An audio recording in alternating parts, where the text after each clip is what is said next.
एक बार एक राज दरबार के द्वार पर एक फकीर आया। कहते हैं कि वह फकीर सुबह में आया, लेकिन दोपहर होते होते उस राज दरबार में बहुत ही भीड़ जमा हो गई। आखिर वहां कुछ तो अनोखी घटना घट रही होगी, जिसकी वजह से भीड़ बढ़ती ही जा रही थी।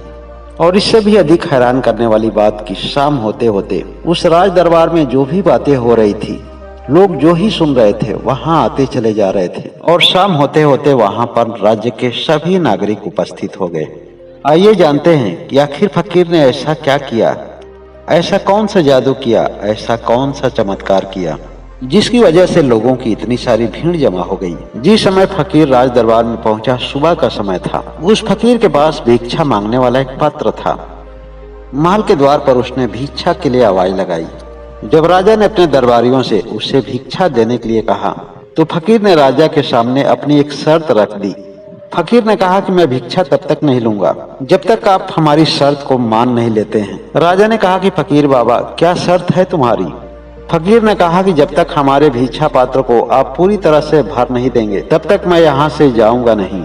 लेकिन अगर आधा अधूरा भिक्षा देना हो तो पहले ही बता दीजिए। मैं आपकी बातों का बिल्कुल ही एतराज नहीं करूंगा, बल्कि मैं खुशी खुशी यहाँ से चला जाऊंगा।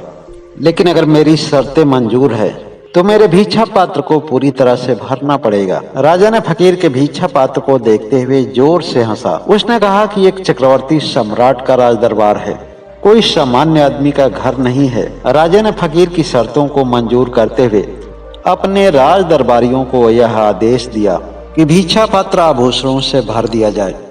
राज दरबारियों ने राजा का आदेश पाकर खजाने से आभूषण निकाला और उस भिक्षा पात्र में डाल दिया। उस भिक्षा पात्र में डाला गया आभूषण उस भिक्षा पात्र को भरने के लिए पर्याप्त था, लेकिन भिक्षा पात्र पहले की तरह ही खाली था।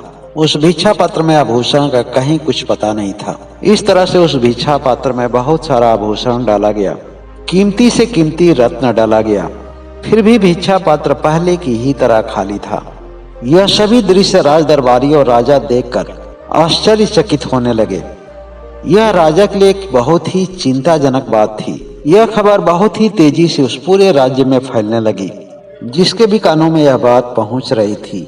इस अजूबे दृश्य को देखने के लिए उस राज दरबार में पहुंचने लगे। उधर शाम होने जा रही थी। राजा को अब कुछ भी नहीं समझ में आ रहा था, क्योंकि उसका कोषागार काफी हद तक खाली हो चुका था। कोषागार मंत्रियों ने कहा कि महाराज, अगर यही स्थिति बनी रही तो कुछ ही समय के बाद राज्य का पूरा कोषागार खाली हो जाएगा। धीरे धीरे राजा को यह बात समझ में आने लगी कि कुछ तो बात है इस भिक्षा पात्र में और इस फकीर बाबा में, जो हमारी समझ से परे है। अन्यथा इस छोटे से भिक्षा पात्र में, इस राज्य के कोषागार से इतनी ढेर सारी बहुमूल्य वस्तुएं कहाँ गायब हो सकती हैं। राजा ने उस फकीर बाबा के सामने हाथ जोड़ लिया। हे फकीर बाबा, आप कौन है मुझे नहीं मालूम, लेकिन मैं आपको दिए हुए वचनों को पूरा करने में असमर्थ हो रहा हूँ। आखिर आपके इस भिक्षा पात्र का रहस्य क्या है? इस राजमहल के आधे आभूषण इस भिक्षा पात्र में अभी तक डाले जा चुके हैं, लेकिन उसका कुछ भी पता नहीं है। तब फकीर बाबा ने कहा, यह तो मुझे भी नहीं मालूम, केवल मैं इतनी सी बात जानता हूँ कि जब मैं एक शमशान से गुजर रहा था तो उस शमशान पे मुझे एक आदमी की खोपड़ी मिली और उसी खोपड़ी को मैंने अपने भिक्षा पात्र बना लिया। जहाँ तक मुझे मालूम है कि मनुष्य की खोपड़ी कभी भरती नहीं है। आदमी जब जन्म लेता है तब से लेकर के अपनी मृत्यु तक उस खोपड़ी को ही भरने में लगा रहता है। मर भी जाता है, लेकिन यह खोपड़ी खाली की खाली ही रहती है। मनुष्य की खोपड़ी यह संदेश दे रही है कि मनुष्य का मन कभी भरता नहीं है। मन को भरने में ही वह पूरा जीवन लगा रहता है। दौड़ते दौड़ते थक जाता है, एक जीवन से दूसरे जीवन में प्रवेश भी कर जाता है, फिर भी मन को खाली पाता है। मन को भरने की तलाश में आदमी पूरे संसार में भागता रहता है, और जब वह बाहर की दुनिया में भागता है, वह अपने आंतरिक जगत में प्रवेश नहीं कर पाता है। वह जब तक बाहरी संसार में भागता है, सदैव इस सत्य से अनभिज्ञ रहता है।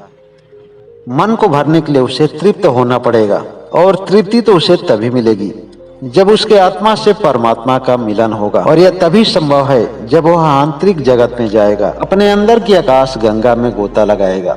जब तक वह संसार में भागता रहेगा, मन की मिथ्या कभी उसकी आत्मा को परमात्मा से मिलने नहीं देगी। इस बाह्य जगत में मनुष्य को बांधने वाला कोई और नहीं होता है।